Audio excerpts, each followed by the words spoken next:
Hello. Um, at this moment, we've got about a month to go until the class action against the banks is heard. Now, the banks may win or lose on the 24th or thereafter. But in one way, one very significant way, the banks cannot win um, big picture. And the reason for that is that through this class action and other media exposures, um, it has become clear to the people of South Africa that our banks will not do the right thing unless they're forced to do so by law. That is the bottom line. Um, Other countries have passed laws to force their banks to do things that we haven't forced them to do and need to force them to do because they'll never do them correctly. Now, I'm talking specifically, there's many things over the last 15 years, or however it's been, 12 years, that I've been hearing people with their complaints against banks, especially Absa Bank, but also Standard, and to a lesser degree Nedbank and FRB, FNB. They will never, of their own volition, if you look at the history of the cases where law is advanced here to make the banks do the right thing, they've always opposed it. They opposed the reserve prices, they're opposing the class action. I mean, after selling people's houses for 10 Rand and 100 Rand and 1,000 Rand, and many for 1% of their value, and a huge amount for less than 20% of their value. This doesn't happen anywhere in the world. That's what I found in my PhD thesis. I thought maybe this was the way it has to happen, and I found nowhere else does it happen like this. Now, we have managed to change so that there's a reserve price, and now they put on a reserve price because they have to.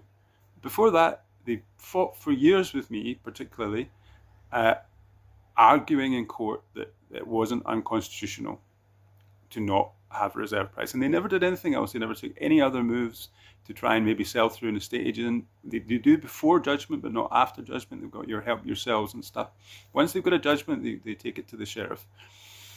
Even though they know, even now, they'd be better selling through estate agents after judgment, not just before.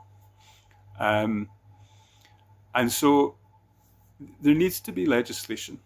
There needs to be legislation, an act that says, like, that brings us in line with other countries, that says to the banks, for example, we've already heard since JAFTA in 2005 or something, that you can't sell apart from as a last resort. But the banks don't, they say that they go along with it, but they really don't.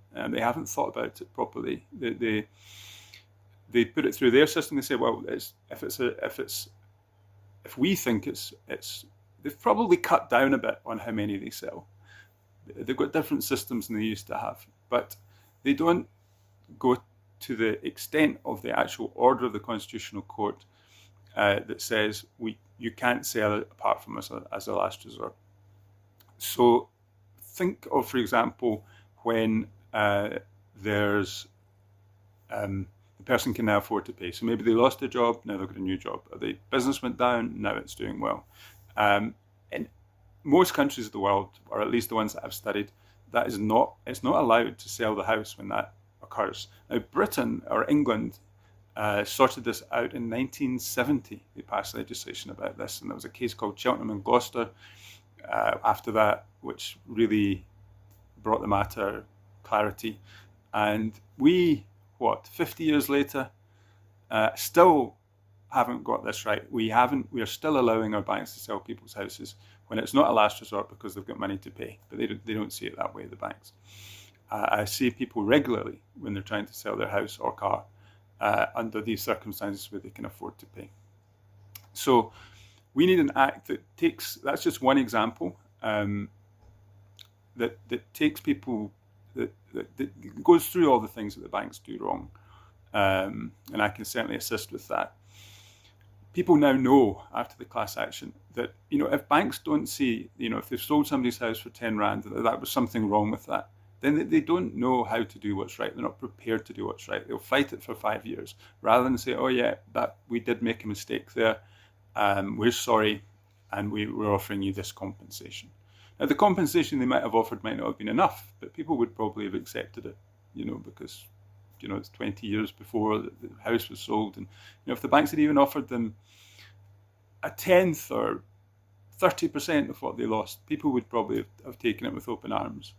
But the fact that they don't, in that very clear situation where everybody I've ever talked to, apart from maybe one or two, I've said, no, this is obviously wrong. They're still not willing to say, okay, we will pay that back, even if it's over a few years or something.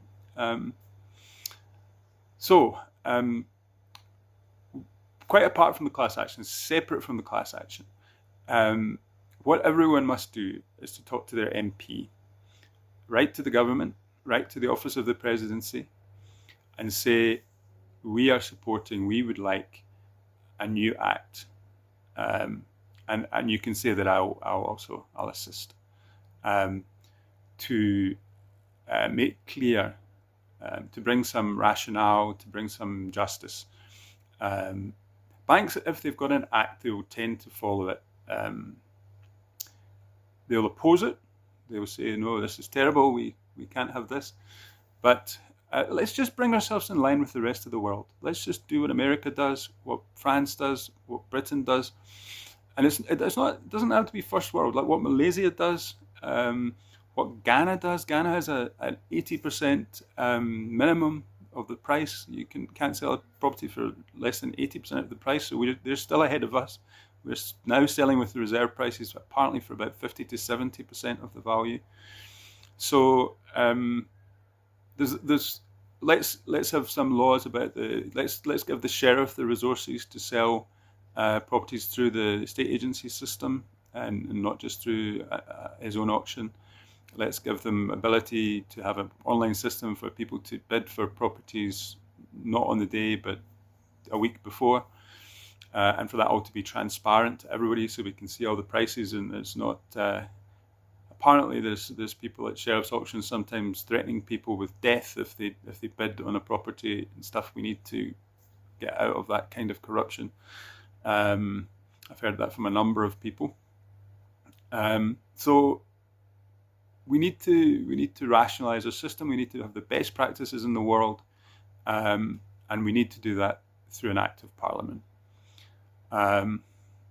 Okay, I'll talk more about this at a later stage, but thanks for listening, and please contact your MP, contact the government, and let's start this process of getting an act in force to make our banks do what the rest of the world requires banks to do.